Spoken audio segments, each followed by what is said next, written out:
જે કરો તે બેસ્ટ કરો. 400 રૂપિયામાં હોટલમાં વેઇટરની નોકરી કરી 3 વર્ષ. I was literally waiter in a hotel for 3 years in my life when I was in college from 84 to 87. બ્રાહ્મણનો છોકરો છું, સંડાસ બાથરૂમ સાફ કર્યા છે બોસ. બસ સ્ટેન્ડ પર બૂટ પોલિશ કરી છે, ઝેરોક્સો કાઢી છે, જીપો કરી છે, જીપો ચલાવીએ. કોઈ કામ નાનું નથી હોતું, પણ હાવ નવરા બેસી રહેવું ને એ સૌથી નાનું કામ હોય છે. કંઈક કરો બોસ, બેસી ના રહેશો. 400 રૂપિયામાં હું 4000નું કામ કરતો હતો વેઇટરની નોકરીમાં. મારી સાથે 4 વેઇટર હતા. એ 3 જણા, હજી એક ડ્રાઈવર છે, એક વેઇટર છે ને એક ગુજરી ગયો, અને હું તમારી સામે ઊભો છું.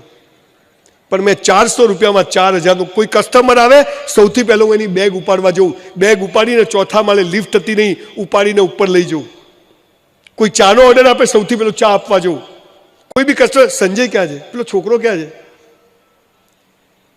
400 રૂપિયામાં 4000નું કામ કર્યું. 3600 રૂપિયા ભગવાનના ત્યાં જમા થાય કે ના થાય?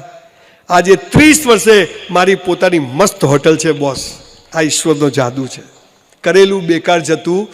તમને કહું છું સાહેબ, 10,000ની જોબ હોય ને, 20,000નું કામ કરજો. 10,000માં તો જે કર્યું એ મજૂરી થઈ, પણ જો પૈસાદાર થવું છે તો જે એક્સ્ટ્રા કરશો એ ઈશ્વર અલ્લાહના ત્યાં જમા થશે, અને યોગ્ય સમયે તમને બધું વ્યાજ સાથે પાછું આપશે. જે કરો તે. તમે શિક્ષક હો સાહેબ, તમે ઘણા બધા શું કે એક શિક્ષક બિચારો કરોડપતિ ક્યાંથી થાય? તમને એક વાર્તા કહું સાહેબ, સત્ય ઘટના. એક શિક્ષક સ્કૂલ પૂરી થાય, સાયકલ લઈને સ્કૂલ જાય, છોકરાઓને ભણાવે વર્ષો પહેલા, અને બીજા શિક્ષકો ટ્યુશન કરે, પેલો શિક્ષક ટ્યુશન ના કરે. સાંજે સ્કૂલ છૂટ્યા પછી જે છોકરાઓને ન આવડતું એમને બેસાડીને વધારાનું ભણાવે મફત. એ શિક્ષક કોણ ખબર છે? આજે મોરબીનું સૌથી મોટું ગ્રુપ અજંતા ઓર્પેટ વાળા ઓધવજીભાઈના દીકરાઓ 8000 લોકોને જોબ આપે છે. શિક્ષકના છોકરાઓ. કરેલું બેકાર જતું નથી.